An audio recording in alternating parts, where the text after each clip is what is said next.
제가 제목을 우리 역사 속 우주 이야기라고 준비를 해봤는데요. 소도경전 본문은 페이지 417페이지부터 진행이 됩니다.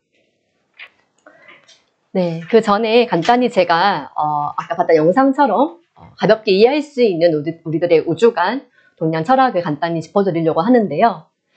먼저 우주라고 하면은 이 세상을 바라보는 세계를 바라보는 관점이라고 할 수 있습니다. 우주관, 즉 세계관인데요.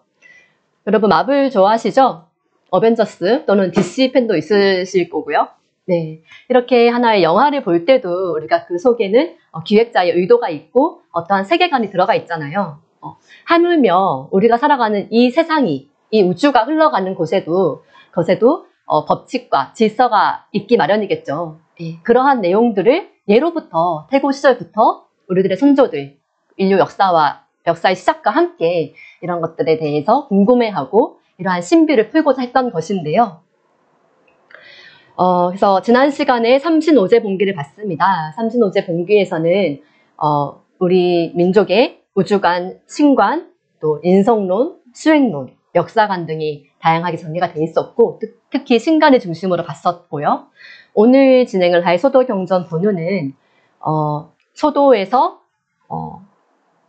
가르쳤던 그런 경전의 근본 가르침이라는 뜻이거든요. 그래서 그 핵심은 천부경, 삼위신고, 참정계경이라고 볼 수 있겠습니다. 네, 먼저 우주라고 하면은 저희가 한자로 집, 우자에 집, 주자를 쓰거든요. 네, 근데 같은 집자를 쓰잖아요. 근데 이것은 같은 뜻이 아니고 의미가 좀 다릅니다. 앞에 있는 우자는 공간을 상징하는 자세한 내용이 오픈을 하다 보면은 동서남북 상하사방 공간적인 의미가 담겨져 있고요. 뒤에 있는 주자는 시간적인 개념, 고금망래, 과거부터 지금에 이르기까지의 시간의 개념이 들어가 있습니다. 그래서 이 거대한 우리 인간과 모든 만물이 살아가는 우주, 터전, 이 천지의 자연이라는 것은 공간과 시간의 변화를 거치면서 이렇게 펼쳐지는 것인데요. 쉽게 예를 들면은 우리 지구가 끊임없이 자전을 하면서 하루라는 시간이 만들어지고 그리고 태양을 공전하면서 또 1년이라는 시간이 만들어지잖아요. 예, 그렇게 이해하시면 되겠습니다. 그런 공간과 시간 속에서 우리 인간이 살아가고 있습니다. 그리고 재밌는 것은 현대 물리학에서도 이 우주를 정의할 때 시공연속체라고 합니다. 공간과 시간이 연속해서 돌아가면서 만들어지는 것이 우주라는 정의인데요. 신기하죠? 그래서 우리가 예로부터 우주 변화의 원리를 어떻게 밝혀왔는지를 오늘 알아볼 텐데 우리가 잘 알고 있는 서양 물리학의 거장이신 아인슈타인 역시도 나는 신이 어떤 원리에 기초해서 이 세계를 창조했는지 알고 싶다. 그 이외의 것은 하찮은 일이다 라고 얘기를 했습니다. 네. 정말 저희 같은 평범한 사람들은 이런 하찮은 일로 하루하루를 이렇게 살아가는 것 같은데 아인슈타인과 같은 비범한 인물들은 정말 어떤 이 세계에 대해서, 이 우주에 대해서, 변화의 원리에 대해서 밝히고자 했던 것 같습니다. 동양에서는 어떤 그런 테오보키스라든지 우리의 그런 태고적 시절부터 철인들이 있어 왔는데요. 오늘 그 동양 철학을 한번 짚고 넘어가겠습니다. 네, 동양 철학의 그 핵심은 역철학이라고 할 수 있는데요. 아까도 영상에서 나왔는데요. 우리가 주역이라고 들어보셨을 겁니다. 예, 유교의 경전이라고도 알고 있고 하지만 훨씬 그 역사가 오래전부터 기초가 되어 왔는데요. 여기는 세 가지의 뜻이 있습니다. 여기 뭐냐 도대체. 첫 번째 변혁. 이 세상의 모든 것은 변한다 라는 거고요. 그 다음에 불력. 하지만 그 변화하는 법칙은 변하지 않는다. 그 다음에 이간이라고 해서 여기서의 이자는 쉬울 이자로 쓰이거든요. 그래서 그 변화하는 법칙은 아주 쉽고 간명하다라는 뜻입니다. 네. 여러분 다들 공감되시죠? 이 세상의 만물은 다 변화를 하고 그 변화하는 중심의 질서가 법칙이 있을 것이고 그리고 그 법칙은 알고 보면은 쉽고 간명하다라는 건데요. 간단히 알아보겠습니다. 역철학은 크게는 세 가지로 정리를 해볼 수가 있습니다. 첫 번째는 수상, 그다음 괴상, 그다음에 물상 이렇게 세 가지인데요. 수상이라는 것은 말 그대로 숫자로서 이 보이지 않는 자연의 변화 질서를 밝힌 거예요. 우리가 알고 있는 천부경 그리고 우리 시즌 1 때 배웠던 하도와 낙서 기억나시나요? 네. 하도와 낙서 역시도 숫자로서 이 우주의 변화 원리를 이렇게 표현을 하고 있는데요. 그 다음에 두 번째는 괴상입니다.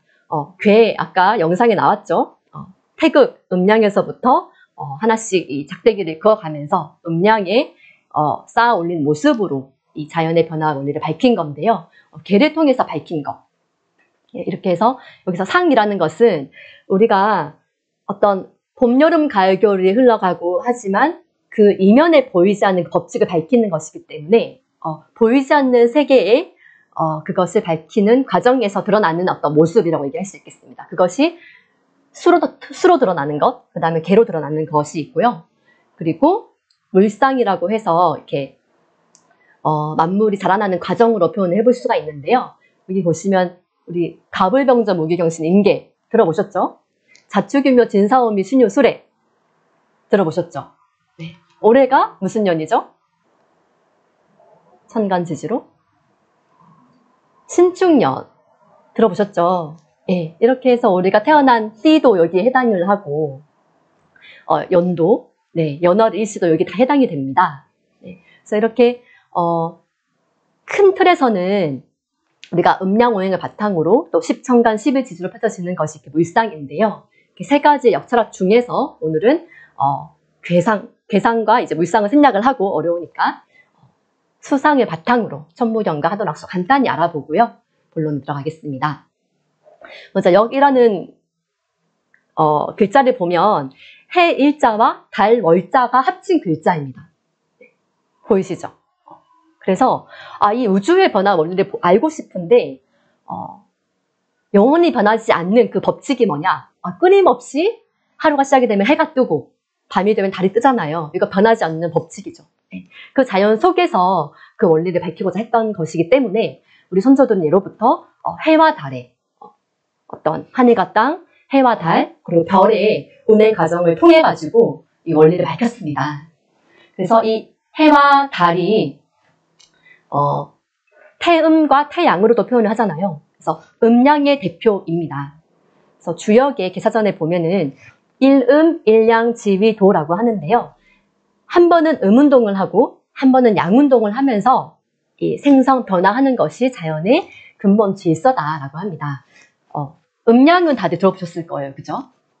쉽게 표현을 하자면 이렇게 언덕이 있어요. 이렇게 산이 있는데 해가 뜨면은 양지가 생기고 음지가 생기죠. 하나의 언덕이지만 두 가지 음양의 요소가 다 있습니다. 그래서 해가 드는 쪽은 양지이기 때문에 따뜻하고 밝고 뜨거운 에너지는 위로 이렇게 상승하고 분열되고 팽창하는 이것이 바로 양의 에너지거든요. 되게 운동량이 활발한 게 양입니다. 반대로 또 양지가 있는 반면에 그늘지는 음지가 있잖아요. 그래서 음지는 어둡고 차갑고 차가운 에너지는 아래로 하강하고 수축하고 응축하고 견고하고 물질화되는 것, 단단하고 견고한 것, 그것이 이제 음의 에너지거든요. 그래서 이 동양에서는 이 세계를 바라봤을 때 모든 것이 음양의 이치가 아닌 것이 없다라고 봤습니다. 예를 들어 보면은 하늘이 있으면 땅이 있고 또 해가 있으면 달이 있고 그로 인해 낮이 있으면 밤이 있고 인간 역시도 남자가 있으면 여자가 있음으로써도 새로운 생명을 잉태할 수 있고요. 그리고 사람의 육체가 있으면 또 영혼이 있죠. 육체가 없거나 영혼이 없으면 존재할 수가 없잖아요.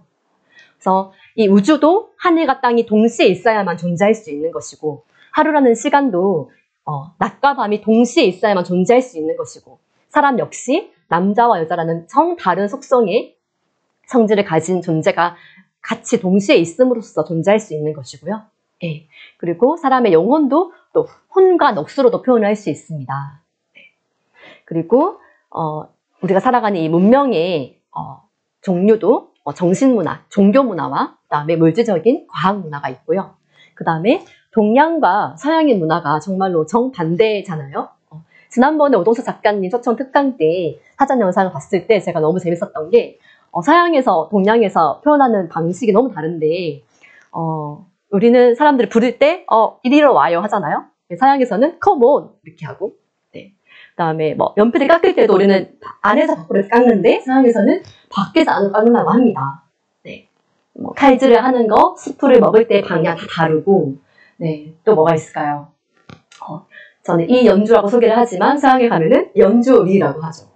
주소도 저희는 대한민국 서울시로 들어가 시작을 하지만 서양에서는 번지수부터 시작을 하잖아요. 이렇게 정말 모든 것이 이렇게 반대일 수가 있을까 싶을 정도로 너무너무 다른데요. 이렇게 해서 동도석이라고 해서 동양에서는 그런 정신문화가 발달을 했고 서양에서는 물질문화가 발달을 했죠. 네.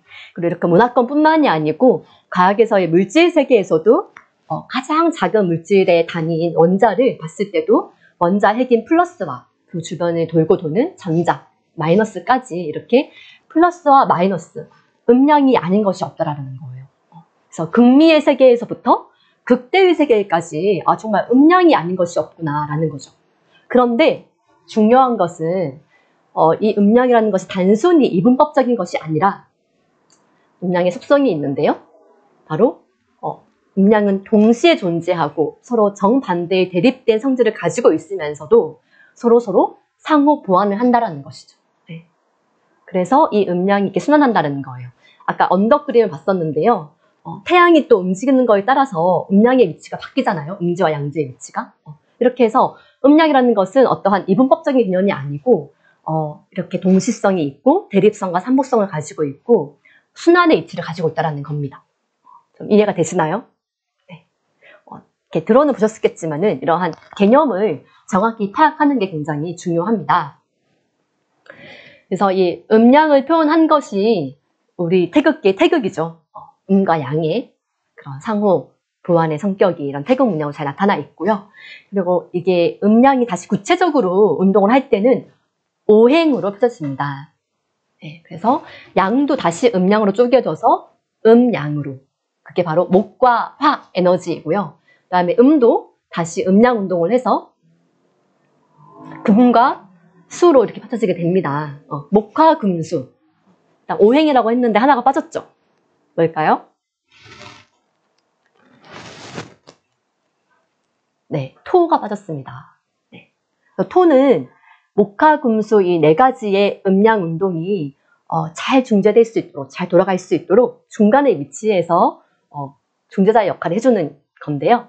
이렇게 잘 돌아갈 수 있도록 해주는 것이죠. 네. 그래서 이 음량과 오행이 뭐 특별한 것이 아니고 우리 일상 속에서 월화수목금토일 일주일의 개념으로 들어가 있습니다. 알기 쉽죠? 네. 그래서 1월 해와 달은 음량을 대표하는 거고, 그 다음에 오행 월화수목금이 여기 화수목금토가 여기에 해당을 하겠습니다. 네, 그리고 이 내용이 지난 시간에 봤던 삼신오제 봉기에도 잘 정리가 되어 있는데요. 304페이지 잠깐 보시면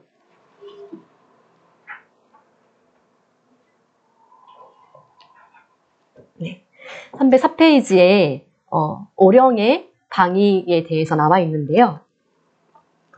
찾으셨나요? 네, 아래쪽 단락에 보시면 네, 그래서 오행이라는 것이 단순히 어떤 이론이 아니라 이 우주의 어떤 천체로부터 나오는 그 에너지이고 다른 표현으로 이렇게 성령으로 표현을 한 건데요. 여기서 수화 목금토 체크해 보시고요. 수화 목금토. 네, 이 오행이 방위로 배속이 됐을 때 동서남북 찾으셨어요? 그 다음에 토는 중앙에 중간 방위에 해당을 하고요. 그 다음에 또 이 각각에 대해서 색깔도 배치를 해볼 수가 있는데 흑색, 적색, 청색, 백색, 황색 이렇게 배치를 해볼 수가 있습니다. 네, 여기 체크해 두시고 나중에 꼭 읽어보시기 바랄게요. 네, 이렇게 해서 우리 선조들이 예로부터 이 우주를 모든 것이 음량의 이치로 봤고 이 음량이 구체적으로는 목화토금수로 흘러가는데 이것이 방위로 봤을 때는 동방에는 목, 그다음에 남방에 해가 동방에서 떠가지고 머리 위 남쪽으로 가장 이렇게 뜨겁게 타오르잖아요.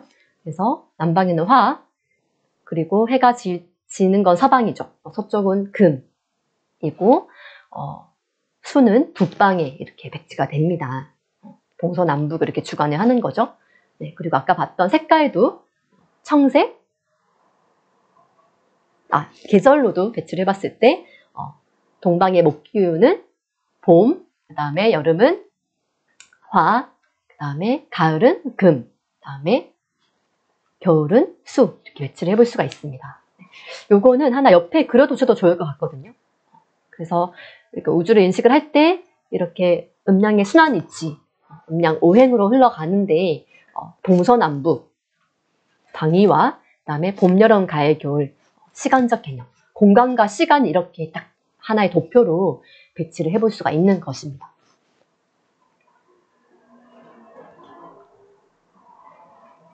네, 그리고 재밌는 건 지난 시간에 이제 인디언 문화를 발표하신 분이 계시잖아요.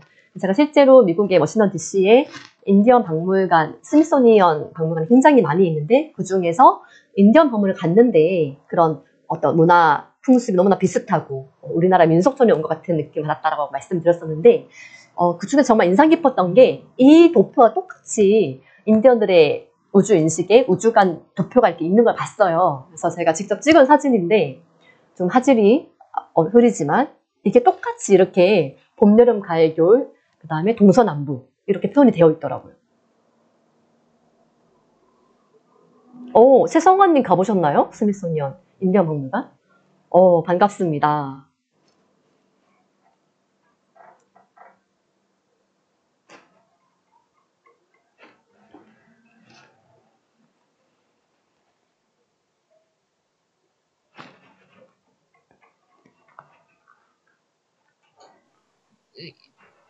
다 본 거는 제가 기억은 안 나지만, 그때 16살 때 갔었으니까, 지금 7년, 네.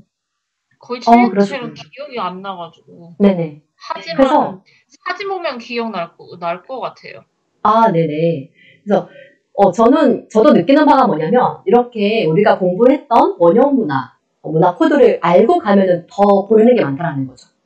그 전에 보이지 않던 것들이 많이 보이게 되는데, 앞으로도 다시 한번 가게 되면은 꼭 그거 보고 오시면 좋겠습니다. 다른 분들도 마찬가지시고요. 감사합니다. 네. 그러면은 이렇게 이제, 카토금수 기본 개념 알아봤는데, 하나하나씩 자세히 좀 알아볼게요.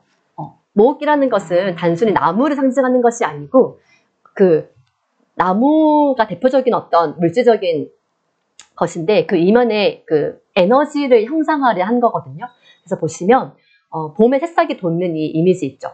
이 아래에서부터, 새싹이 이 토양을 뚫고 위로 쭉 올라가는 이 모양이 목의 에너지라는 거예요. 그래서 목이라는 것은 시작, 탄생의 의미가 있습니다. 봄이 되면 누가 시키지 않아도 목의 에너지가 발동이 돼서 새싹이 돋잖아요. 이거 생각해보면 되게 신기한 것 같아요. 이것이 바로 자연의 어떤 신성이 아닌가. 네. 그리고 화 에너지인데요. 화는 이렇게 새싹이 돋았다면 한 방향으로 이렇게 곱게 올라가서 돋았다면은 사방팔방으로 막 분열되는 모습을 상징하고 있는 거예요. 한여름이 되면은 나무가 이렇게 울창한 숲을 이루고 이파리가 막 우거지잖아요. 그것처럼 이 불의 에너지는 여름을 상징하고 또 인생에선 청년기, 남쪽 방향의 뜨거운 불기운을 상징을 합니다. 그리고 금 에너지인데요.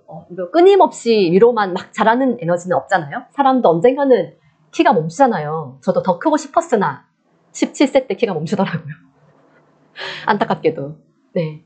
그래서 모든 어떤 자연의 변화는 탄생하고 성장하면은 그 다음은 이제 성장을 멈추고 결실을 맺는 때가 이제 금의 에너지인데요. 수렴을 하고 이게 이제 가을에 해당하는 에너지인 거죠. 인생으로 치면 장년기. 네. 그 다음에 방위로는 아까 서쪽이라고 얘기를 했었고요. 금 다음에 수 에너지인데요.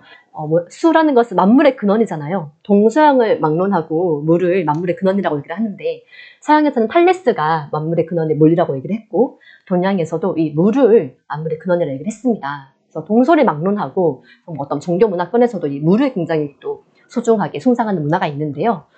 왜냐하면 모든 것을 정화하는 의미가 있고 근본으로 돌아가는 의미가 있기 때문인 거거든요. 그래서 한자를 보시면은 이렇게 중앙, 근본으로 돌아가는 이 반향이 보이시죠? 네, 이렇게 해서 겨울에 모든 에너지가 이제 근본으로 돌아가고 북방을 상징하는 이게 에너지가 수입니다. 이렇게 간단히 목화금수를 봤고요.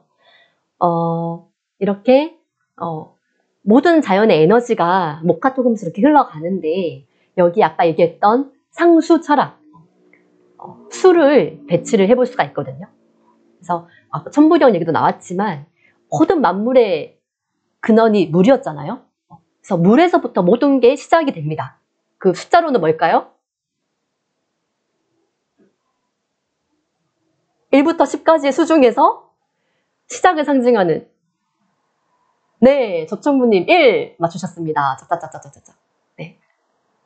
네. 그래서 모든 만물이 이렇게 생성되는 바탕, 창조의 시작이 1이고요.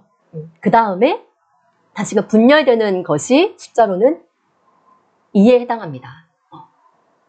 그래서 이라는 것은 단순히 두 개를 얘기를 하는 것이 아니고 하나에서부터 분열되는 그런 모습을 상징하는 거거든요. 그리고 이 물과 불의 음양이 만나서 어떻게 되냐면 새로운 생명을 창조할 수 있는 봄의 목의 에너지, 이것이 3에 해당합니다. 그래서 음양이 만나서 새로운 생명을 탄생하고 그 다음에 하나의 변화 주기를 완성하는 것이 금인데요. 이때 숫자는 4로 배치를 해볼 수가 있어요. 이렇게 수, 화, 목, 금의 한 바퀴를 돌고 나면은 여기에서 토가 생성이 됩니다. 토는 5로 이렇게 배속을 해볼 수가 있는데요. 다시금 여기까지 1, 2, 3, 4, 5는 우리가 생수라고 합니다. 생수. 어떠한 철학적인 의미만 내포하고 있는 건데요. 여기에서 물질적인 바탕이 태동될 수 있는 것이 이게 성수, 수가 완성되는 수라는 것인데요. 이것이 바로 1 플러스 5가 합쳐져가지고 6이 되잖아요. 1육수라고 얘기를 하고 3 더하기 5가 되면은 2 더하기 5를 하면은 7이 나오고요. 3 더하기 5는 8, 4 더하기 5는 9. 네, 그 다음에 5 더하기 5를 해서 10이 이렇게 배속이 됩니다. 조금 어렵나요? 네, 그래서 이렇게 우리가 동서남북과 봄, 여름, 가을, 겨울 이런 계절의 변화, 공간과 시간의 변화가 그냥 흘러가는 것이 아니라 이런 규칙이 있고 그 속에서 수로서 변화의 과정을 표현할 수가 있다는 거죠. 그래서 서양의 하드 수학, 수치를 하고 수치를 통계를 내고 이런 수학이 아니고 소프트 수학, 철학적인 수의 의미를 담아서 예로부터 동양의 철인들이 이것을 밝혀왔다는 것이죠. 자연의 변화의 그 이면을 밝힌 것인데요. 이것이 그대로 밝혀내신 게 테오부키 씨가 하도를 밝히신 거죠. 아까 숫자 기억나시죠? 여기 동서남북 반향이 조금 반대로 바뀌어 있는데요. 아래 보시면은 16수 북방에, 그 다음에 위에 27화 남방, 그 다음에 왼쪽에 38 목 동방에 해당하고 49 금 네, 서방에 해당하고요. 50 토 중앙에 해당을 하죠.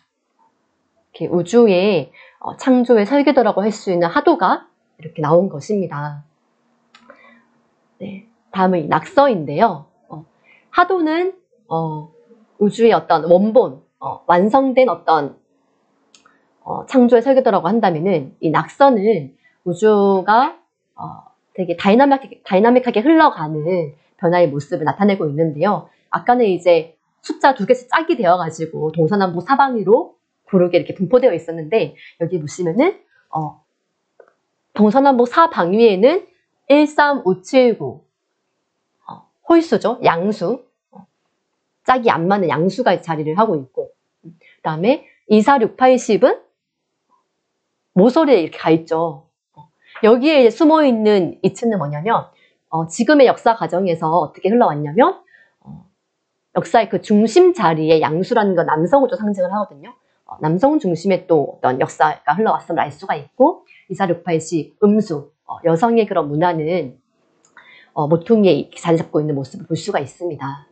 그리고 중앙에 10이 또 빠져 있죠. 그리고 지난 우리가 시즌 1 때 원형문화 시간에 모든 어떤 완성수, 하나님을 상징하는 수, 10가 10이라고 얘기를 했었는데 여기 낙서에는 이제 10이 빠져있는 모습이죠. 그래서 이 낙서라는 것은 이 거대한 역사가 흘러가는 변화 과정에서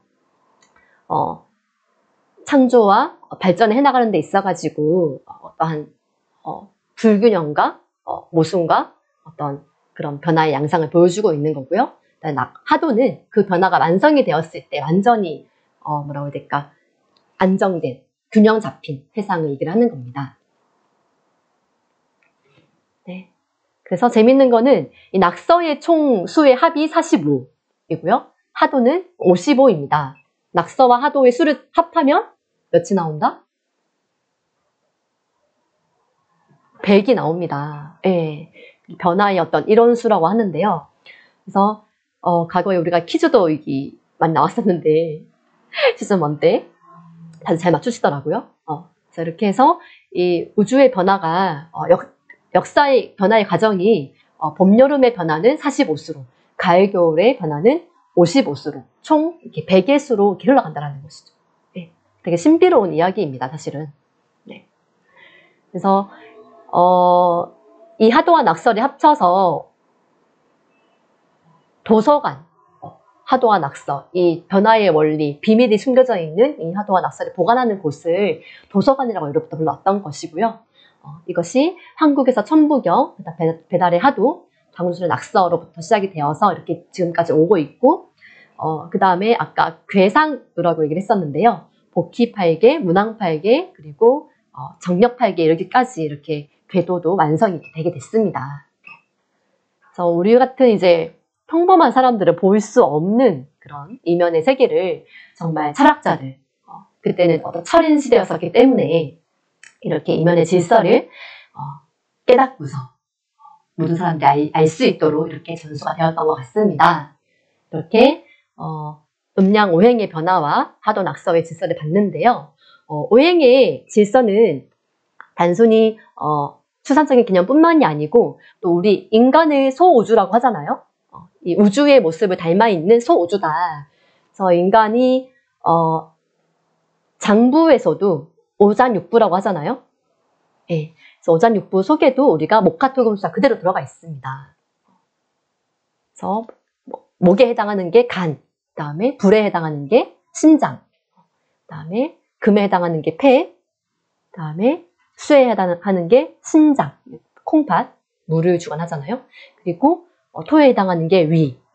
왜냐면 위는 여러분 모든 거를 수용하잖아요. 어떤 걸 우리가 먹더라도 모든 걸 포용하고 수용하기 때문에 그런 모든 것들을 또 이렇게 중재하는 역할은 토에 해당하고, 목이 이제 또 발달한, 간이 이제 발달하신 분들은 이렇게 정말 탁 시작하고 어떤 진취적인 장군의 기상을 가지고 있는 분들. 그게 너무 지나치면 어떻게? 간땡이가 부었다. 이렇게 표현을 하기도 하죠. 예. 그러니까 심장은 끊임없이 운동을 하는 에너지. 그 다음에 폐는 딱 감싸주는 금의 에너지. 이렇게 볼 수가 있습니다. 그리고 또 생활 속에서도요, 우리가 오방색 아까 봤던 색깔 볼 수가 있고, 오곡밥. 네. 그리고 고구려 벽화에서 볼 수 있는 사신도 있잖아요. 동서남북을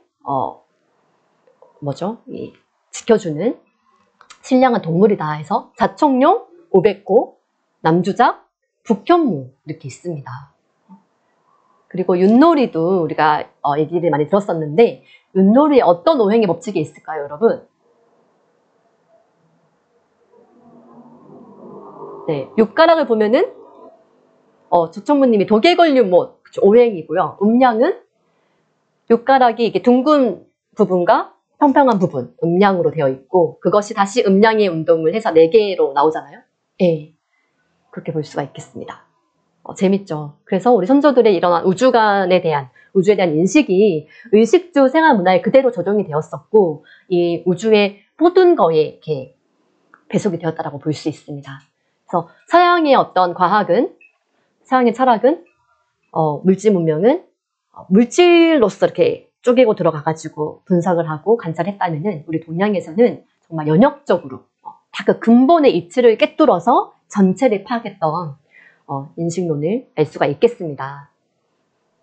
네, 이렇게 좀 스피디하게 우리의 우주관의 기초가 되는 음양오행, 그 다음에 하도 낙서를 봤고요. 본격적으로 오늘의 태백일사 소도경전 본문 편을 보도록 하겠습니다. 417페이지입니다.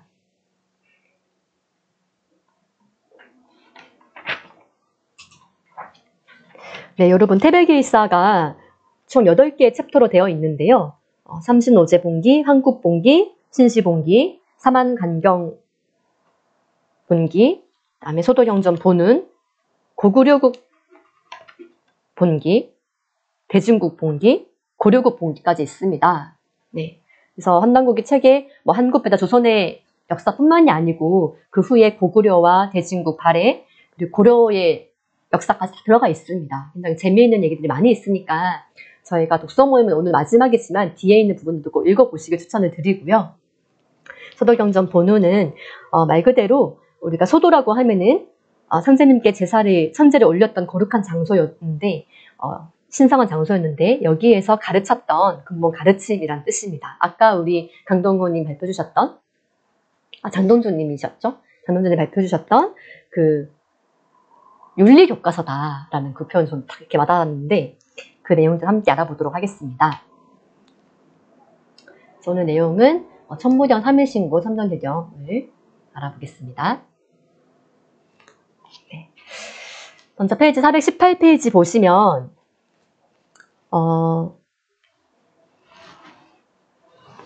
신선 발길이에 대한 얘기가 나옵니다.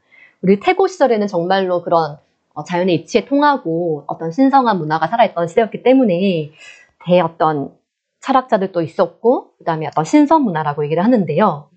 우리가 4대 신선이라고 하면은 발길이, 자부선사, 시우천왕의 스승이었던 자부선사, 그 다음에 여기 대련, 소련 대련 기억나시나요? 3년상을 잘 지냈던, 공자도 칭송했던 대련도 여기 들어가고 그 다음에 을보루 이렇게 들어갑니다. 아래 축주 있으니까 체크를 해두시고요. 네. 그래서 신선 발길이가 당시에 테오보키 씨와 동문수학을 했다. 테오보키 씨와 함께 공부했던 동료였으니까 또 높은 도가 높았었겠죠. 그렇게 해서 아사달에서 제천 행사를 보고서 예식이 끝난 후에 이 제천 행사를 찬송하는 글을 지었다. 하나의 문학이죠. 시인데요. 여기서 체크를 해둬야 될 게 딱 보면 어렵지만 우리가 익숙한 글귀가 뭐냐면 3과 1의 정신, 3일기체, 1삼기용 이런 얘기가 나옵니다. 3은 1로 본체를 삼고 1은 3으로 자룡을 삼는다. 이거 계속 들었던 얘기죠. 3 즉 1, 1 즉 3. 회삼귀일, 그 다음 또 뭐가 있을까요? 네, 등등. 네, 삼수 원리가 많이 등장을 하는데요. 일단 체크를 해두시고 그 다음에 대허유강, 시신지상, 대기장존, 시신지화 이렇게 되어 있는데요. 한자가 어려워서 한글 해석본을 보면요. 대허유강, 텅 비어있는 어떤 우주의 큰 빔 속에 밝은이 있다. 유광, 빛날 광자. 시신지상, 신지상, 신의 모습이다. 그러니까 이것이 신의 모습이다. 어떤 신의 속성을 어떤 광명으로 표현을 한 내용들 우리 전에 또 본 적 있잖아요. 그래서 우리가 신명난다. 정말 내가 마음이 기쁘고 즐거울 때 신명난다라는 표현을 쓰는데 그 신명나다라는 표현도 여기 신자에 밝을 명자를 쓰거든요. 내가 마음이 정말 즐겁고 밝고 할 때, 유쾌할 때 신명난다라는 표현을 쓰는데 신의 본성이 이 밝음이다. 여러분 오늘 마음이 어두우셨던 분이 있으시다면은 오늘 이 시간을 통해서 밝아지시기를 바라겠습니다. 그 다음에 대기장존하니 시신지화라. 천지의 거대한 기는 영원하니 이것이 신의 조화로다. 네. 우리의 인간의 마음은 밝았다가도 어두워지고 즐거웠다가도 우울해지고 하지만 이 우주는 끊임없는 이 생성과 변화 운동 속에서 영원하잖아요. 우주는 사람은 유한하지만 그렇기 때문에 이 영원한 이 우주의 그런 에너지는 신의 조화다 이렇게 표현을 하고 있습니다. 네. 그리고 맨 아래에 보시면은 원반가 기억나시죠? 하늘의 어떤 덕성을 원만하다 할 때 원으로, 그다음에 땅의 덕성을 방정하다, 방으로, 그다음에 인간의 덕성을 이제 각으로 얘기를 하는데요. 원방각이 여기 나오고 무극과 반극과 태극으로 얘기를 하고 있습니다. 그리고 이렇게 굉장히 어려워 보이는 원문이지만 들어본 내용이 키워드가 나올 때 굉장히 반갑지 않나요? 네. 그래서 요 정도 보고요. 그 다음 편에 뭐가 나오냐면 홍익인간의 유래가 나옵니다. 그래서 저는 한단고기를 공부를 하면서 좋았던 것 중에 어떤 그런 기원과 유래를 정확히 알 수 있다라는 거. 그럼 그 사람은 정말로 근본을 아는 사람인 거잖아요. 그냥 어떤 겉핥기식으로만 아는 것이 아니고 그 유래와 기원을 아는 것이 굉장히 중요한데, 여기 보면은 홍익인간의 유래가 나옵니다. 그래서 부홍익인간자는 천재지 소위 수 한웅야오 일신강중하사 성통광명하니 제세이화하여 홍익인간하라, 이 내용이 나오는데요.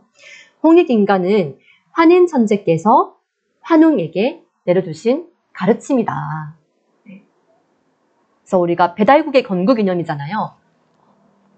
우리가 한국의 말기에 마지막 그 환웅이 마지막 환인, 지위리 환인이 이제 천거를 받아서 추천을 받아가지고 서자부에 환웅이 어지고 용기가 있다 해서 백두산으로 개척을 떠나잖아요. 그래서 신시 배달국을 여는데 그때 전수해 주신 이념이 홍익인간이다. 그리고 단곤세계 연편문에도 나왔던 구절이죠. 일신강충하사 성통강명하니 제세이화하여 홍익인간하라. 삼신께서, 여기서 일신은 또 다른 편으로 삼신이라도 볼 수 있고, 삼신께서 참마음 충자에 내려줄 강자, 참마음을 내려주시니 사람의 성품이 신의 강명에 통해 있어서 상제님의 진리로 세상을 다스리고 깨우쳐서 천지의 이상을 실현하는 홍익인간이 되라라는 이 가르침이 단군 조선에도 전수가 되었다라고 나옵니다. 그래서 항상 우리가 어떤 밝은 그런 신의 어떤 강명의 통에 있는 가르침을 품고 살았다는 것이고요. 그 다음에 넘어가서 천부경, 삼일신고, 참전 배경을 살펴보도록 하겠습니다. 421조이고요. 천부경 아까 발표도 들었었는데요. 천부경에서 총 81자인데 숫자가 31개가 나오고 그 중에서 1, 모든 만물의 근원인 1이 11번이 나오고, 그 다음에 1이 현실 세계에 하늘과 땅과 인간으로 펼쳐지는데 이거의 3이 8번이 나옵니다. 정말 이 수로 표현한 철학, 최초의 어떤 계시, 수로서 나타낸 표현인데요. 421페이지 보시면 천부경의 유래가 나옵니다. 환국의 구전지서다. 환국에서는 구전되어 왔다라는 거예요. 그러다가 환웅 때 명, 신지, 혁덕이라는 신하에게 명을 내려서 녹도문, 과거에 우리가 이제 문자가 체계적으로 있기 전에 녹도문이라고 해서 사슴 발자국을 범떠서 만든 이제 문자인데요. 녹도문으로서 이 천부경을 표현했었는데 나중에 채치원 아시죠? 풍류도를 또 얘기했던 신교의 어떤 그 1인자였던 신교문 아래 또 정의 내렸던 채치원 선생께서 고운 채치원이거든요. 그래서 이렇게 호가 같이 쓰여져 있는데 최고운 치원이라고 표현되어 있는데요. 채치원 선생이 이것을 나중에 백두산에 전고비를 발견했는데 이로부터 이 천부경을 다시금 첩으로 만들어서 전수가 되었다라는 내용이 나와 있습니다. 네, 요거 체크해 두시고 천부경 본문을 한번 같이 보겠습니다. 천부경 굉장히 짧습니다. 짧아서 우리가 더 쉽게 볼 수도 있지만 굉장히 함축적이고 철학적이고 저도 볼 때마다 새롭고 알다가도 모르겠고 모르겠다가도 또 알겠고 이런 내용들인데요. 우리가 또 욕심을 내기보다는 앞으로 또 계속해서 알아본다는 생각으로 공부를 해보면 좋겠고요. 다 함께 여기 화면에 나오는 내용을 읽어보겠습니다. 상경, 중경, 하경 세 문단인데요. 같이 한번 읽어보겠습니다. 일시, 무시일, 석삼극, 무진본, 천일일, 지일리, 인일삼, 일적, 십거, 무괴하삼, 천이삼, 지삼, 인이삼, 대삼, 함육, 생칠팔구, 운삼사, 성환, 오칠, 일묘연, 만왕만내, 용변, 부동본, 본심, 본태양, 안명, 인중천지일, 일종, 무종일. 네, 이렇게 81글자를 다 읽었고요. 책에는 이렇게 현토가 붙어 있습니다. 좀 더 이해하기 쉽게. 네, 일은 시나, 일은 시작인데, 무에서 시작한 일이다. 영의 개념, 무국의 개념이 들어가 있는 거고요. 그 일의 시작의 바탕이 되는 무국에서부터 시작한 일이다. 그 다음에 이 일이 석삼극 하야도 무신본 하야라. 석삼극, 아까 어떤 우주의 근원이 현상세계에서는 하늘과 땅과 인간으로 이렇게 펼쳐지게 되는데 그렇게 하더라도 그 에너지는 다함이 없다. 네. 네. 영어로도 이제 표현을 한 내용이고요. 그리고 천의 일은 일이요, 지의 일은 이요, 인의 일은 삼이니. 하늘과 땅과 인간은 1, 2, 3으로 이렇게 표현을 한 거고요. 일적 십거라도 무게 화삼이니라. 이렇게 모든 변화의 과정이 1부터 10까지 쌓여나가는 모든 문명이 태동에서 가장 그 극점에 이르는 과정을 일적 십거라고 표현을 한 거거든요. 라도 무게 화삼이다. 그 어떤 삼수 원리는 다함이 없다. 네. 그래서 1부터 10까지의 과정은 봄, 여름의 발전의 과정으로 표현을 해볼 수가 있고 10이라는 것은 모든 변화의 궁극을 찍는 거거든요. 그래서 그러니까 뭐 아까 음양오행도 얘기를 했지만 나무로 본다면은 뿌리에서부터 새싹이 돋아가지고 줄기, 가지, 이파리로 무상하게 자라나가는 과정, 봄, 여름의 과정이 일적 10거의 변화해 나가는 과정이라고 볼 수 있고요. 10의 궁극의 어떤 열매가 이제 10이라고 볼 수가 있고, 그 열매로부터 다시 씨가 들어가 있잖아요. 그 씨가 다시 1이 되는 거죠. 그래서 1로 시작을 해가지고 1로 끝나는 그 변화의 과정을 천부경에서 얘기를 해주고 있습니다. 그리고 다음 중경을 보면요. 천이삼, 지이삼, 인이삼. 이거 어떻게 해석을 해볼 수 있을까요? 천도 음양운동으로 생장성 이 과정을 이루고, 땅도 음양운동을 바탕으로 생장성의 변화 과정을 이루고, 사람 역시도 음양운동으로서 생장성의 변화 과정을 이룬다라고 이렇게 표현해 볼 수가 있겠고요. 대삼, 함육. 아까 굉장히 키포인트라고 아까 강동구 멘티님이 얘기해 주셨는데, 이 삼수가 굉장히 또 핵심 키워드인데, 3의 각각의 또 음양운동, 3 곱하기 2는 6이 되잖아요.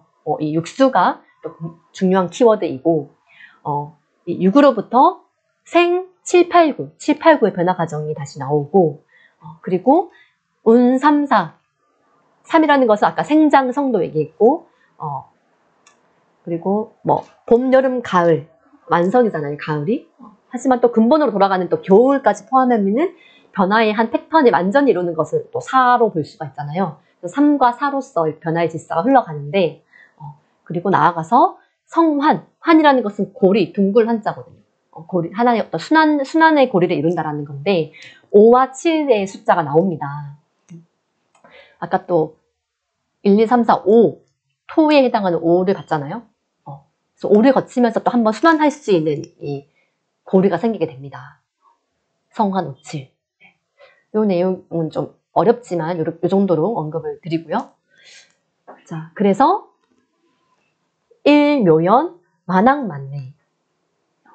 이 처음에 시작했던 그 1이라는 게 3으로 변화를 해나가고 7, 8, 9로 변화를 확 해나가는데 오묘하게 정말로 변화해 나가는 그 과정, 만왕만내, 만번 오고 가는 막 변화무쌍한 그 과정 거쳐가지고 궁극의 지향점이 뭐냐면 용변부동본이다.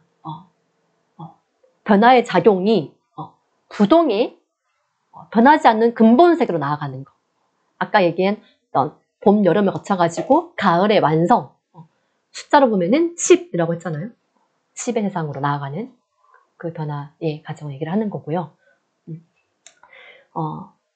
보는 시민이 본태양하야 안명하고, 모든 근본은 이제 마음이다. 그래서 그 근본은 태양과 같은 그런 밝음, 광명, 악명, 밝음을 이렇게 우러르는 것을 얘기하는 거고요. 그래서 이는 중천지, 하야 일이니, 네, 사람은 그런 천지의 광명, 환과 단의 어떤 하늘과 땅의 광명에 통해서 적중해서 천지와 하나가 된다라는 거죠.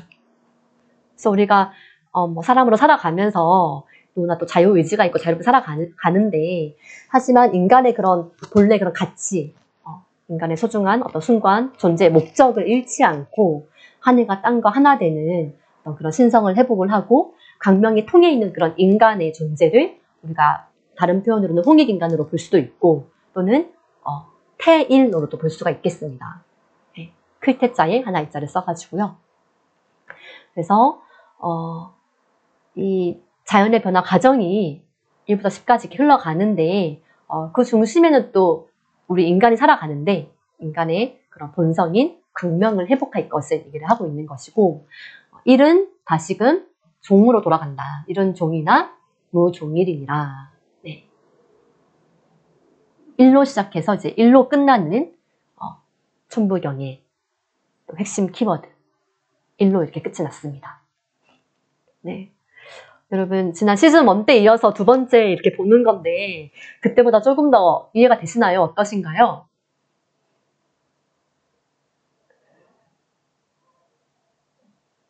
채팅창에 올려주시면 감사하겠습니다.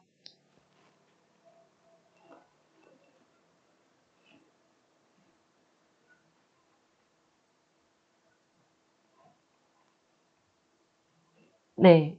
이 반응은 다시 새로 보는 것 같다. 이런 반응. 채민님이 더 이해가 잘 되는 것 같다고 해주셨습니다. 아, 정말인가요? 이렇게 기쁠 수가. 네.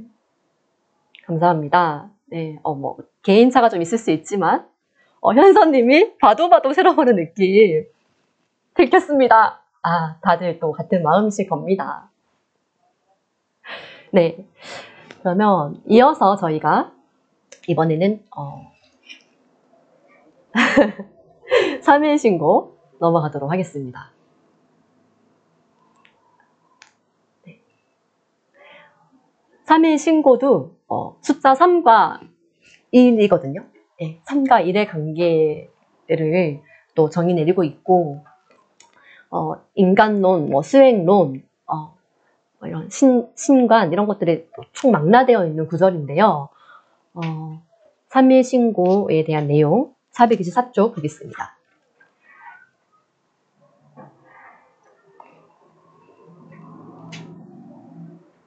네. 3일 신고 역시도 출어 신시 개천지세, 신시 배달국대에 세상에 나왔다라고 얘기를 하고 있고요. 지빌함삼 해삼귀일, 하나 속에는 셋을 머금고 있고, 이 셋은 다시금 하나로 돌아간다라는 근본 정신을 삼고 있다. 그리고 5장으로 되어 있다라고 되어 있고요. 그 5장은 아래 박스에 나오는데요. 허공, 기1왈 허공 체크해보세요. 기2왈 일신, 기3왈 천궁, 기4왈 세계, 기5왈 인물. 네, 이렇게 5개 챕터로 되어 있습니다. 그래서 오늘 다 보기는 좀 시간 관계상 어려울 것 같고요. 다음 시간이 또 이제 우리가 신민시 원장님 초청 특강이 있는데요. 그때 어떤 수행론과 연결해 볼 수 있는 내용이 이제 5장이거든요. 그래서 5장을 간단히 짚어보고 넘어가고자 합니다. 네, 페이지 428쪽입니다.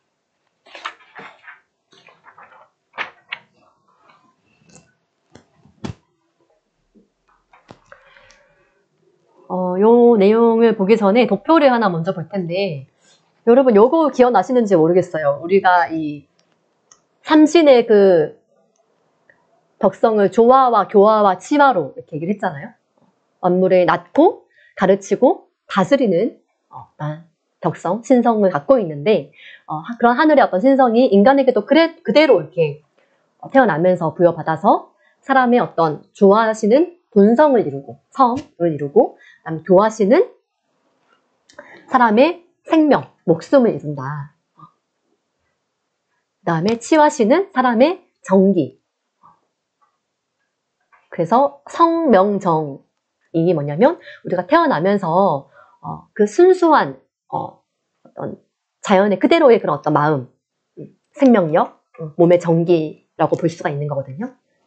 그리고 이것이 실제로 작용을 할 때는 성명정은 변하지 않는 어떤 본래 타고난 본성. 근데 어떻게 돼요? 사람이 살아가면서 본성이 변하잖아요. 난 정말 착하게 살고 싶었는데 내가 나쁜 친구를 만나서 이렇게 물이 들어서 이런 경우도 있고, 그죠? 아니면 또 그런 막 끝없는 경쟁과 치열한 어떤 삶 속에서 내가 악한 마음을 품기도 하고 그렇게 드러나는 것이 이제 심기신, 사람의 마음. 그러니까 성명정은 이제 실체를 볼 수가 없는 그런 어떤 그런 개념인데 인간에게 드러날 때는 심기신으로 마음과 기와 몸으로서 드러난다는 거죠. 자, 그런데 이 심기신이 현실에 살아가면서 작동을 할 때 감식촉 구체적으로 드러난다는 거예요. 우리가 살아가면서 막 이렇게 사물을 접하고 인간관계를 맺고 하는 과정에서 이 성명정을 우리가 유지하기가 너무 힘든 거. 부대끼고 막 다투고 막 감정이 막 솟구치고 하는데 이 그 사람의 본성이 마음으로 드러나는데 그 감정의 종류가 여기 보면은 희구, 애노, 탐념 이렇게 돼 있죠. 희구, 애노, 탐념. 뭐 기쁘고 슬프고 노엽고 이런 감정들이 작동을 한다. 그리고 식, 숨쉴 식자거든요. 호흡, 호흡. 불란, 한열, 진습으로 이렇게 호흡의 어떤 호흡이 뭐 빠르고 늦고 호흡이 거칠고 뭐 이런 각각의 요소들을 얘기를 하고 있는 거고요. 그 다음에 촉, 우리가 이제 어떤 순수한 몸에 있는 전기가 몸에 이제 깃들어 있는데 그것이 현실에서는 내가 감각작용을 하면서 느끼는 거죠. 그래서 그것이 성색, 심의, 음적, 보는 거, 듣는 거, 뭐 접촉하는 거, 감촉으로 느끼는 거 이런 것들 다양하게 이렇게. 그래서 감식촉을 통해서 우리가 현실에서 이렇게 드러나게 되는데 각각이 6개씩 해서 18가지의 경계가 나눠지는 거거든요. 그래서 이거에 대해서 나중에 996국 공기에 보면은 을지문덕 장군도 이런 얘기를 하세요. 나중에 한번 보시고 앞으로 돌아오겠습니다. 요 도표는 해제에 아마 나올 거예요. 나중에 참고해서 보시고요. 자, 제5장 보시면 428조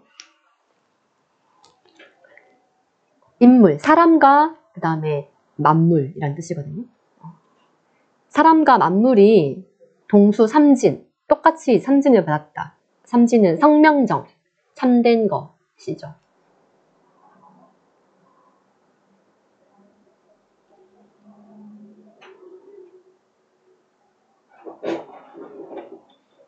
네, 삼진을 받았는데 아래 보시면은 성명정 체크해 두시고 사람은 온전히 그것을 부여받았고 만물은 이제 편협되게 치우치게 받았다. 만물의 영장이 인간이라고 하잖아요. 그 성명정의 하늘의 그런 신성을 그대로 온전하게 받은 것이 이제 인간이다. 그래서 이 성명정을 닦아 나가는 것 역시도 인간만이 이제 할 수 있는 어떻게 보면은 특권이라고 할 수 있겠죠. 그다음에 인간의 본성은 그 원래 우리가 부여받은 그 본성은 선, 무악, 악하지 없을 무자와 같은 거거든요. 악하지 않고 선한 것이다.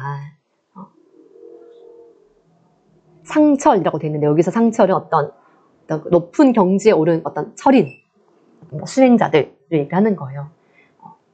그다음에 진명, 우리가 타고난 이 생명, 목숨은 맑고 맑다, 무탁, 탁하지가 않다. 그다음에 아래 보시면 진정, 정은 우리 정기는 후덕하고 박하지가 않다.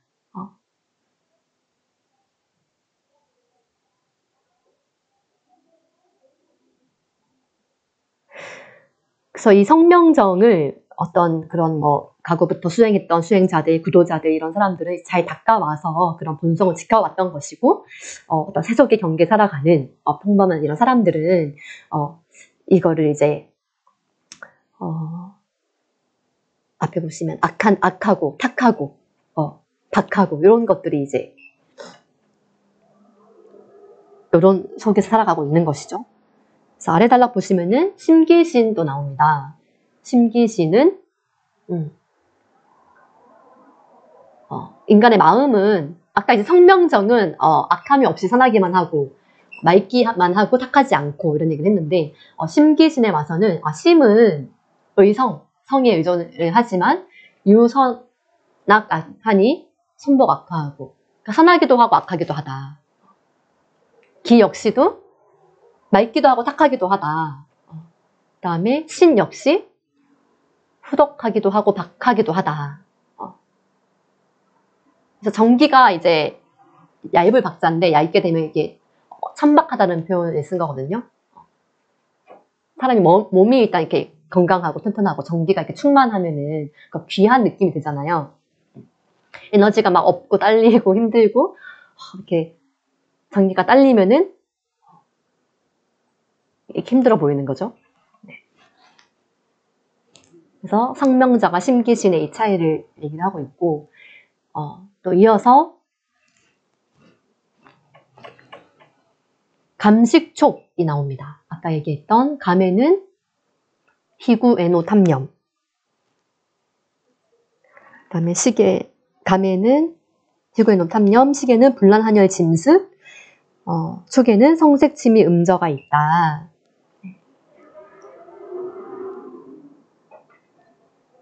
느낌에는 해설본 보시면 기쁨과 두려움과 슬픔과 노여움과 탐욕과 싫어함이 있고, 호흡에는 향내와 순내와 차가움과 더움과 마름과 젖음이 있고, 촉감에는 소리와 빛깔과 냄새와 맛과 음탕함과 살다움이 있다.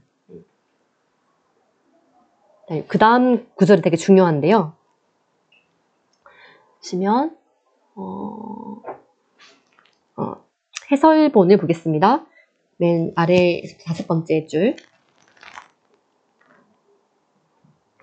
6번째 줄부터. 그래서 보통의 사람은 이렇게 이러한 여러 가지 그런 감식촉을 따라서 제멋대로 이렇게 살아가다가 태어나서 병들고 늙고 죽는 그런 생로병사의 과정을 거치게 되죠. 하지만 이게 철인들은 감정을 절제하는 지감, 그리고 호흡을 고르게 하는 조식, 촉감과 자극을 억제하는 절제하는 금촉을 통해 가지고 오직 내가 품은 그 하나의 뜻으로 나아가서 매사를 행하고 이를 성사시킨다라는 것이죠. 어떤 큰 뜻을 이룬다. 그러니까 우리가 알고 있는 그런 성인들, 훌륭하신 인물들, 그러니까 어떠한 시련과 고난이 오더라도 자기의 그 뜻을 굽히지 않고 성공을 하잖아요. 역사 속에 훌륭하신 이순신 장군이라든지 여러 그런 나라의 국난의 위기에서도 뜻을 펼치셨던 분들, 그러니까 그런 비범한 분들은 이렇게 그런 어떤 미혹되지 않고 스스로를 잘 절제하고 그 뜻을 지켜나감으로써 큰 일을 해낼 수 있다는 것이고, 또 물론 우리 여기 계신 모든 분들도 또 가능하실 거라고 생각을 합니다. 그래서 요 내용이 이제 삼일신고의 5장 인물편에 있는 내용인데요. 잘 체크를 해 두시고 따로 한번 더 읽어보시기를 바랍니다. 도표로 한 장으로 정리를 한 내용이고요. 네. 이 3일신고 내용이 아까 을지문덕 장군도 얘기를 했었는데 439페이지를 가면은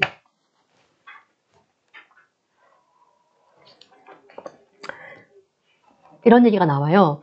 나중에 고려시대에 가면은 목은 이색하고 뭐 보계거사 범장, 범세동이라는 인물이 있는데 대학자이고 또 그런 어떤 또 범세동 같은 경우에는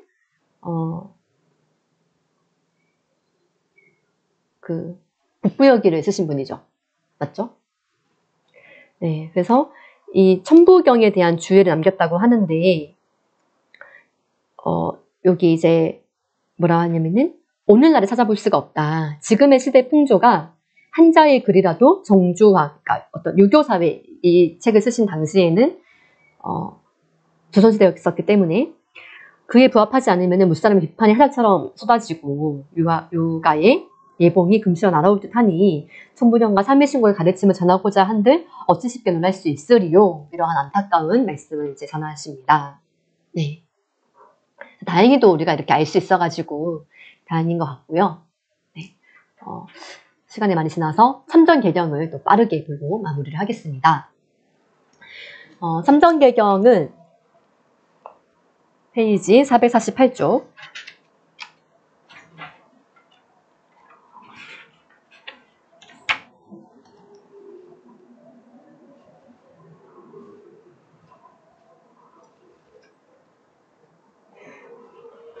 네, 을파소 선생이 전한 내용이다라고 나와 있는데요. 을파소라는 인물은 고구려 때의 명재상이었다라고 아래 측주에 나와 있으니까 체크해 두시고요. 네. 일찍이 백운산에 들어가서 이 내용을 얻었다라고 나와 있고요. 인간의 360여 가지의 일을 철인들이 주관을 했는데 그 강령이 8조목으로 8조목으로 8가지 성, 진, 애, 재, 화복, 보응에 대해서 정리가 되어 있습니다. 그리고 각각에 대해서 또 자세한 강론이 있는데 그것은 전해오지 않는 것 같고요. 이 8가지 덕목에 대해서 어떻게 정의를 내리고 있는지를 볼 텐데 449페이지 보시면 잘 나와 있습니다. 그래서 정성과 믿음과 사랑과 그다음에 구제, 그다음에 화와 복, 보와 응에 대한 각각의 내용이 나와 있는데 저는 이 중에서 정성과 믿음에 대한 정의가 굉장히 인상 깊더라고요.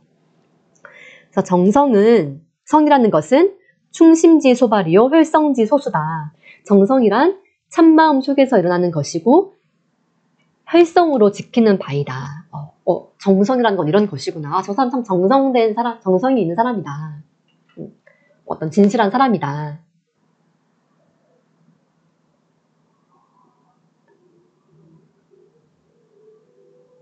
그 다음에 믿음이라는 것은 천리지 필합이요 인사지 필성이다.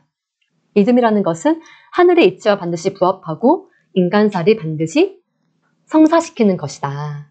내가 뭔가의 어떤 일을 이루고자 할 때 그에 대한 어떤 확신, 어떤 믿음이 있기 때문이잖아요. 과연 이제 정성과 믿음이란 무엇일까라는 생각을 저도 많이 하게 됐고 여기에서의 정의가 굉장히 저 인상 깊어서 표시를 해봤습니다. 나머지 부분 쭉 읽어보시면 될 것 같고요. 그 다음에 그 아래 단락에 보시면은 을파소가 이 내용을 전하면서 자신의 의견을 얘기를 했는데 배단 시대에 이러한 신교의 진리로 세상을 다스리던 시절에는 팔훈, 삼일신고의 8조목이 아닌가 싶은데요. 팔훈은 알줄로 삼고 오사를 시줄로 삼아 한국의 오훈과 배달의 오사가 또 있었죠. 교화가 크게 시행되고 널리 세상을 이롭게 하는 홍익인간 정신으로 만물을 구제하였으니 이루어지지 않은 바가 없다. 예. 오늘에 사는 사람들이 또한 이 전개, 참전대병으로서 힘써 자신을 수양한다면 백성을 평안하게 하는 공덕을 수행하는데 무슨 어려움이 있겠는가 이러한 얘기를 덧붙였는데요. 당시 이제 고구려 시대였고 지금의 이 시대에도 또한 부합되는 것이지 않을까. 요즘에 또 어떻게 보면은 불신의 시대이지 않나 싶습니다. 네, 사람도 쉽게 못 믿는 게 있잖아요. 예. 그리고 성실하게 진실되게 살아가면 뭔가 손해보는 느낌도 들 때가 있고 예. 하지만 정말 끝까지 가서 성공하는 사람들은 정성과 믿음이 굳건한 사람이라는 생각이 듭니다. 다시 한번 이렇게 마음에 새겨보면서 이렇게 초도경전 보는 내용을 오늘 이렇게 마쳤습니다. 천부경, 삼일신고, 참전개경 꼭 기억을 해주시고요. 정말 오늘까지 해서 이렇게 우리가 대장정을 마쳤습니다. 황국과 배달, 고조선의 북부역 쭉 이어져가지고 태백기사까지 얘기를 했는데요. 이 속에서 그러한 우리 민족의 정신을 이어왔던 난가의 맥도 계속해서 이어왔고 우리 대한사랑 여러분들이 또 이 지금 시대에 난가의 주인공이 되셨으면 좋겠고요. 저는 결론으로서 해제에 있는 부분 한번 정리를 해봤는데 해제 4부에 158쪽에 있는 내용입니다. 한번 같이 읽어보겠습니다. 화면 보면서요. 인류의 시원 역사와 원형 문화를 알지 못하면 미래 문명 또한 제대로 설계할 수 없다. 과거를 잃어버리면 미래를 개척할 수 있는 정의롭고 창의적인 안목을 가질 수 없기 때문이다. 네, 저희가 배우는 내용이 단순히 과거사에 국한된 것이 아니고 이러한 속에 있는 정의와 지혜와 창의적인 그런 힘을 갖고서 미래를 개척해 나갈 수 있는 인생을 정말 멋지게 설계해 나갈 수 있는 그런 대학생이 되었으면 좋겠고요. 그리고 이어서 한번 읽어보겠습니다. 왜곡되고 뒤틀린 한국사의 국토맥을 바로 세우고 태고적 황금 시절의 우주의 광명 문화를 회복하자. 네, 이것이 정말로 저는 결론이라고 생각을 합니다. 우리가 역사 공부를 통해서 지식으로만 알고 마는 것이 아니고 정말 제가 그 배운 바, 그 다음에 태고 시절에 그런 어떤 자연의 신선이 살아있었던 그때의 모습들을 우리가 취하면서 지금의 내가 더 밝아지고 우리가 살아가는 이 사회를 더 밝게 광명된 세상으로 만들어 나갔으면 좋겠고요. 그 다음에 더불어서 한 가지 더 이제 메시지가 있는데 요즘에 빅히스토리에 대한 얘기를 많이 합니다. 빅데이터 이런 얘기도 많이 하고요. 그러니까 인류 역사가 문명이 태동된 이래로 정말 거시적인 어떤 안목으로 보는 빅히스토리, 우주의 창조에서부터 우주의 빅뱅설로부터 시작된 어떤 역사도 얘기를 하고 그 다음에 또 한단국의 역사에서는 한국으로부터 문명이 태동된 또 그 역사로도 볼 수가 있는데 빅히스토리를 공부를 하면서 제가 이제 코스믹 이어라는 개념을 이제 알게 됐는데 우주의 거대한 사이클, 1년의 사이클을 알게 됐습니다.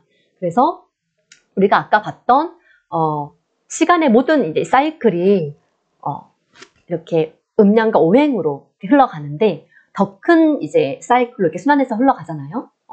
봄, 여름, 가을, 겨울이 또 모여서 사람의 인생의 주기가 되고 유년기, 청년기, 장년기, 노년기가 되는데 더 나아가서는 이제 이 코스믹 이어가 있다. 그래서 우주에도 거대한 사이클인 우주의 봄과 여름과 가을과 겨울이 있는데 이 주기는 인간과 문명이 탄생하고 성장 발전이 하고 가을에 완성이 되고 또 겨울에는 휴식을 취하는 그 어떤 사이클로서 이렇게 순환해서 흘러간다라는 거죠. 그래서 해제 4부에서도 이러한 우주간의 총결론으로 이제 다시금 근대사에서 동학이 나와서 이러한 우주간에 대한 내용을 얘기를 하고 또한 또 개벽의 어떤 사상으로서 얘기를 하는데요. 그것을 도표에서 봤을 때는 이 역사가 시작됐던 그 시기를 선천 역사가 시작된 선천 개벽이라고 표현할 수가 있고 그 다음에 성장과 발전을 마치고 완성으로 들어가는 그 시기를 후천 개벽이라고 표현을 해볼 수가 있겠습니다. 그래서 저는 지금의 이 시기가 정말로 물질 문명이라는 게 더 이상 끝갈 데가 없는 그런 최고의 궁극의 그 점을 찍지 않았나. 문명의 최고의 발전기인 이 여름에 와 있다라는 생각이 들고 우주의 여름에 와 있다는 생각이 들고 여기서의 어떠한 터닝 포인트를 거쳐가지고 아까 얘기한 어떤 10의 세상, 천부경에서 얘기했던 일적 10거, 10의 세상, 완성된 세상이 오는 그 지점에 있지 않나라는 생각이 들었었거든요. 그래서 해제 마지막에서도 165쪽의 마지막 페이지에 함께 읽어보겠습니다. 인류는 지금 인류사의 중심축이 바뀌는 거대한 변혁의 폭풍, 퍼펙트 스톰이 닥치는 시간대에 들어서고 있다. 왜냐하면 이 한반도 정세에 대한 내용도 좀 나오는데요. 우리 한반도가 정말 작은 나라이지만 인류 역사가 태동을 하고 역사의 문명을 이끌어갔던 그런 어떤 주역이었었고 그리고 지금의 이제 국제 정세가 미국과 일본, 러시아와 중국 어떤 4대 강국으로부터 어떤 그 각축전이 벌어지는 어떻게 보면은 하역과 같은 남북의 분단으로 여러 어떤 세상의 화상과 이념이 압축되어서 이렇게 어떻게 보면은 그런 어떤 여러 가지 어떤 이념과 국제적인 어떤 역학 구도와 이런 것들이 맞물려 이제 있는데요. 이 작은 한반도의 이 모든 문제가 어떤 한반도의 그런 하얗고이기 때문에 여기에서 어떤 변화의 그런 소용돌이 다시개벽의 거센 파도를 넘어서 하늘과 땅과 인간이 모두 거듭나는 한 단의 새 역사를 창조하는 주인공이 되자라는 메시지가 결론적으로 해제 4부에 정리가 되어 있습니다.